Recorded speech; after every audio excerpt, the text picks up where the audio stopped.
It's Halloween, and that calls for one more transformation. And here we go.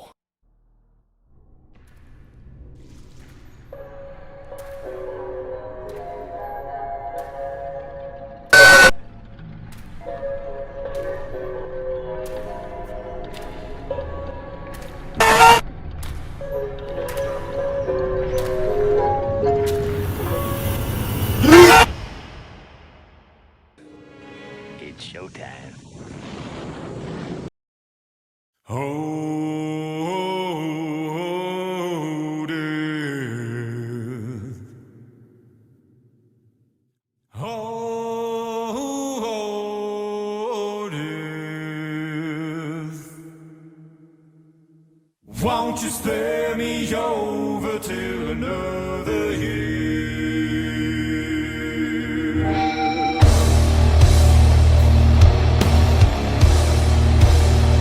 Well, what is this that I can't see? With icy hands getting hold of me.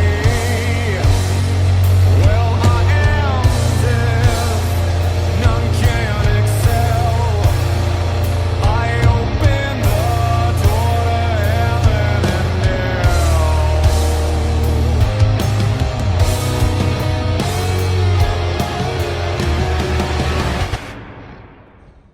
Happy Halloween, everybody, and welcome back to Halloween Horror Reviews 2023. I cannot believe that we're here on the final day of Halloween Horror Reviews on Halloween. Halloween Horror Reviews 2023 has been such an insane joyride, and I have been having such a great time, and I genuinely hope that you guys have been enjoying this year's reviews. I'm going to say thank you once again at the end of this video. Thank you all so much for watching this year's reviews, and I really hope that you enjoyed watching all the reviews I've been putting out for this year's reviews. I have had such a great time talking about all the films for this year's reviews. As I have mentioned in the past, when it comes down to the reviews I've been doing on Halloween, these particular reviews are the reviews I look forward to doing the most because when I was a kid growing up, one of the types of horror films I enjoyed the most were the Universal Classic monster films. Since today is Halloween, it is time to continue watching and reviewing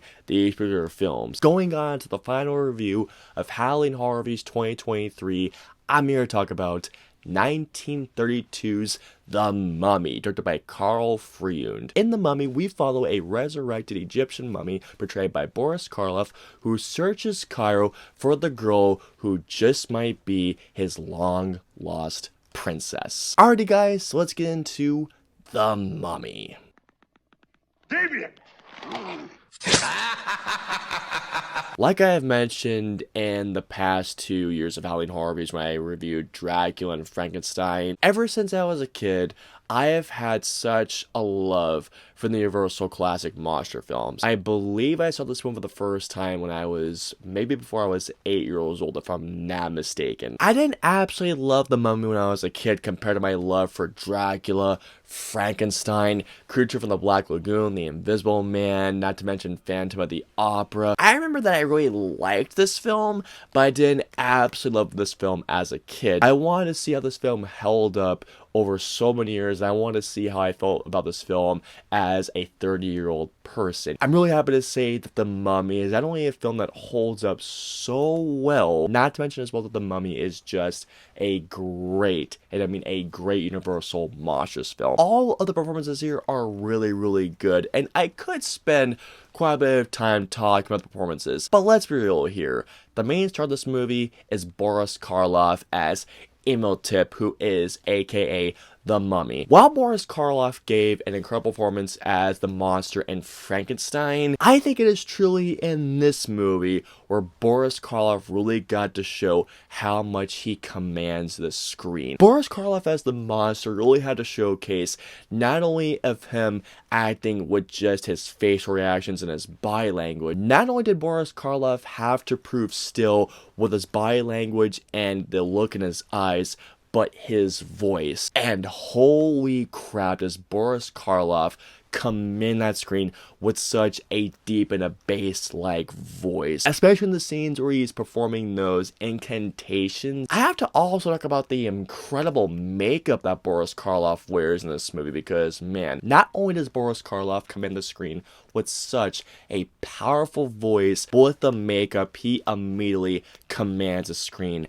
Absolutely. Something in particular that I gotta talk about here, and this really stood out on my most recent rewatch, and that's the story of this movie. The core of the story is the themes of love and loneliness. The original script of The Mummy was apparently a revenge tale before a new writer was brought in to work the script of a person resurrected from the dead to find somebody that he had met in a past life. How Dr. Carl Freeland is able to tell this really great tale of not only love, but also loneliness, I thought was very, very well done. But how you could possibly see somebody and be like, I feel like I knew you in a past life. The whole mystery surrounding that entire plot I thought was absolutely genius. The cinematography of The Mummy is absolutely striking. Fun fact for you all, the director of this film actually shot Dracula. And honest to God, it makes complete sense, because one of my favorite aspects about Dracula was the cinematography. And once again, one of my favorite aspects about The Mummy is, well, the lighting and the cinematography. Especially in the shots that rely on shadow, especially. One of my favorite shots the entire film is when Boris Karloff is reading that incantation and you see how the lighting and the shadows and how that shot reflects off of him. Something in particular I didn't even realize until I was just filming is this. How the camera is moved in this movie. In particular, there is such an awesome shot in this movie where Emotep is showing the purse that he's trying to, well, do a person with. I mean, I don't want to give anything away. There is a particular shot in this movie that is so darn cool, and the camera cranes up and it moves down into this puddle, into this pool that shows essentially like a past life. Just to see the ingenuity of camera moves back from the 1930s, it is just incredible to see how filmmaking has progressed since those days. And also, not to mention as well, the close-ups of which Boris Karloff is staring right into the camera. Those freaking eyes. Those are the type of eyes that will definitely pierce not only into your heart, but into your soul. The Mummy also has an awesome and a suspenseful musical score. And if I'm not mistaken, and please correct me if I'm wrong, guys, this is the first Universal Classic monster films to actually have a musical score throughout. In Dracula and in Frankenstein, they did have music, but it was only in the beginning and the end. The Mummy, however, actually has a musical score throughout, and the musical score is absolutely terrific. When you watch Dracula, Dracula is directed by like a stage play. When you watch Frankenstein, Frankenstein is directed like a movie. I love the evolution of seeing how filmmaking has progressed from seeing essentially a stage play in Dracula progressing and progressing into what is now even more so a motion picture with The Mummy. I thought it was really, really cool. Happy purge, you old fuck! I am bracing myself for the comments. Here we go. As great as The Mummy is, I actually do think it is a step down from Dracula and Frankenstein. In the opening credits of The Mummy, it uses Swan Lake, which is the opening credits song for Dracula. When I was rewatching The Mummy and when I heard Swan Lake, I was literally like this. Why is Swan Lake being played? While Swan Lake isn't the official theme for Dracula, Swan Lake is perfect and it's synonymous with Dracula. But to hear Swan Lake with The Mummy, it just felt very, very odd knowing that Swan Lake was being played with two different films. To be granted, The Mummy does use a much more abbreviated and shorter version of Swan Lake, but hearing Swan Lake being used in The Mummy just felt very, very odd to me. And as unfortunate as this sounds, but something that I do have to address, when you look at the catalog of the Universal monster films, which monster film sound as the most iconic film? Dracula, Frankenstein, Bride of Frankenstein, also Creature from the Black Lagoon, Phantom of the Opera. Unfortunately, The Mummy does not have that same impact nor that same power as the other Universal monster films out there.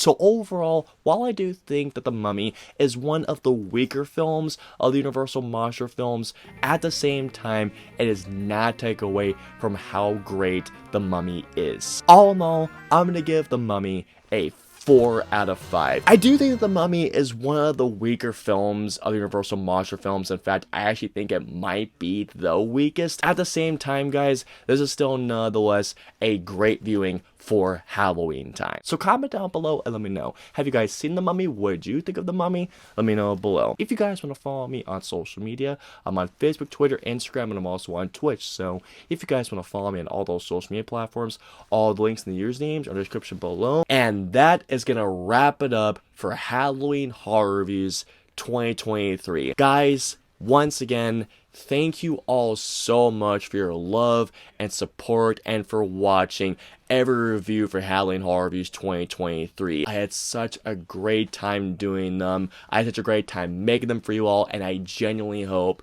that you guys loved watching this year's reviews. I do have an announcement for next year's reviews. While I had a great time making this year's reviews, 15 reviews was a lot to handle. So for next year's reviews, I'm actually cutting down to 10 reviews. That way it's less stressful for me, even though I had a great time, but still I was stressing about getting certain reviews up. So just want to let you all know, next year's reviews there's going to be 10 reviews, and also I've already got the reviews put out for next year. I hope you enjoyed my review of The Mummy. If so, please hit that like button, also subscribe, and don't forget that notification bell for when this review goes live. If you guys want to see my previous 2 reviews of Halloween Horror Reviews 2023, please click it right there or right there. Or if you want to see the playlist I have for this year's reviews, please click down below. And with all that being said, guys, I'm kind of depressed, but guys, all good things must come to an end. Thank you all so much for watching this series of reviews. It means the world.